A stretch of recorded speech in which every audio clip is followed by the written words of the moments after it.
Баршаға сәлем қыздар, қалдарыңыз қалай? Бүгін біз осындай керемет қазанның қақпағында самса дайындайтын боламыз. Тандыр самсадан еш кем емес. Сіздер де міндетті түрде жасап көріңіздер. Жасалу жолы өте оңай, тек қана батылдық керек қыздар. Еш қорықпай пісірсеңіздер болады. Видеоның соңына дейін қарап, менің парақшама тіркеліп, қолдап, лайк басып кетіңіздер. Менің YouTube парақшамда бұдан да басқа көптеген рецепттер түрлерін көре аласыздар. Ал қыздар, қазақша каналының дамуына үлестеріңізді қосып, достарыңызбен де бөлісе отырыңыздар.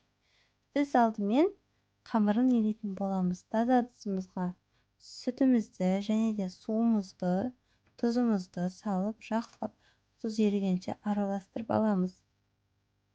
Одан кейін ұнымызды салып, жақсылап қатты қамыр илейтін боламыз. Міндетті түрде қатты қамыр илеңіздер. Қатты қамыр иленген кезде біздің самсамыз өте керемет болып пісіп шығады. Егер қамырларыңыз жұмсақ болып қалса, ол кішкене дұрыс болмай қалуы мүмкін. Осылай қамырымызды илеп болғаннан кейін 20 минуттай демдеп қоямыз. Яғни қамырдың июі қанғанша. Одан кейін қамырымыз алып, 3 бөлікке бөлетін боламыз. 3 бөлікке бөліп, сосын қалған қамырларды қойып, бір золасын жақсылап дөңгелек етіп жайып аламыз. Ең алдымен осылай қамырды жақсылап басып аламыз, сосын оқтайдың көмегімен жақсылап жайып алатын боламыз. Міндетті түрде қыздар, егер сіздерде бірінші рет қамыр жайып тұрған болсаңыздар, қамырды екі шетін басып, оқтаудың көмегімен солай жаясыздар. Жайып болғаннан кейін бөлме температурасында тұрған сары майымызды жағатын боламыз.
Осылай 3 қабат қамырға майды жақсылап жағып, қысып орайтын боламыз.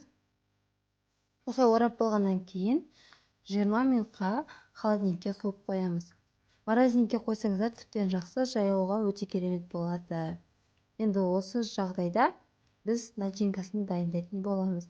Оның ішіне туралған ет және де құйрық май, сосын картошка, пияз. Картошка қоссаңыздар да болады, қоспасаңыздар да болады, өз қалауларыңыз бойынша. Менің қалауым картошка қоссам, картошкамен де керемет болады екен.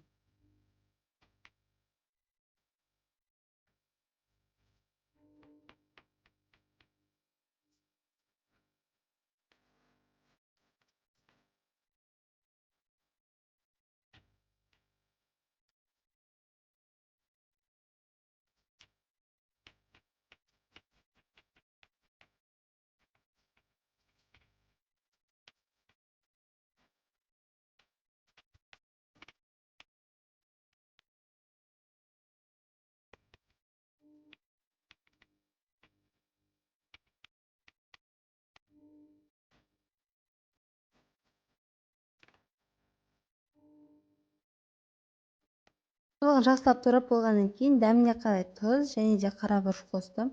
Сіздер өз қалауларыңыз бойынша басқа да приправаларды қоссаңыздар болады. Мысалы кинза, зіре деген секілді. Барлығын қосып, жақсылап араластырып аламыз. Одан кейін біз дайын болған қамырымызды бірнеше бөліктерге бөліп, кішкене қалыңдау етіп жайып шығатын боламыз.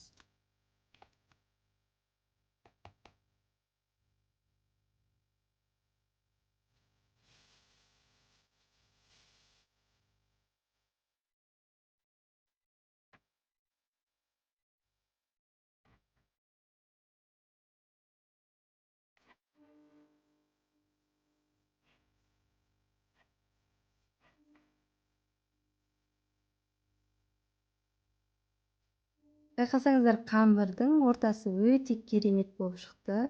Ол қазір жайған кезде де өте керемет болып шығады. Мінекей осылай барлығын жайып, жақсылап қысып орайтын боламыз.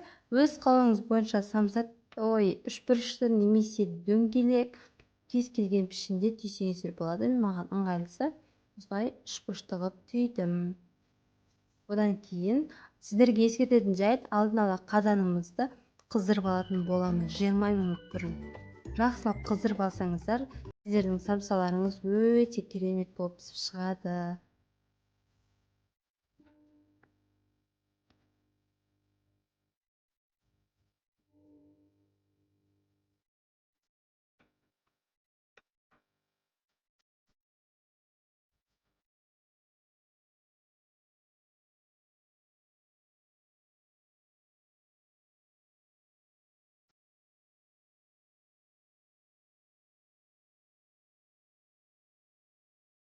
Және қыздар, еш қорықпаңыздар, қазанның түбі күйіп кетеді, қақпағы жаман болып кетеді деп еш қорықпаңыздар. Осылай біз қазанның түбіне біраз 40-50 граммдай тұз тастайтын болсақ, біздің қазанымыз ешқандай күймейді, қақпағы да өте жақсы болады. Бірақ міндетті түрде абайлаңыздар, өйткені бұл тым ыстық. Сол себепті шашықтың немесе басқа заттардың көмегімен қақпақты ақырын ашып аласыздар. Осылай ашып алғаннан кейін жұмыртқаның ағына осылай самсамызды жақсылап толықтай батырып, қазанның қақпағына жақсылап жапсыратын боламыз. Жақсылап қатты басып жапсыра беріңіздер, еш қорықпаңыздар. Ең бастысы біздің самсаларымыз түспесе болды. Осылай жақсылап қатты басып, толықтай басып шықсаңыздар, сіздердің самсаларыңыз қақпаққа жақсылап жабысады.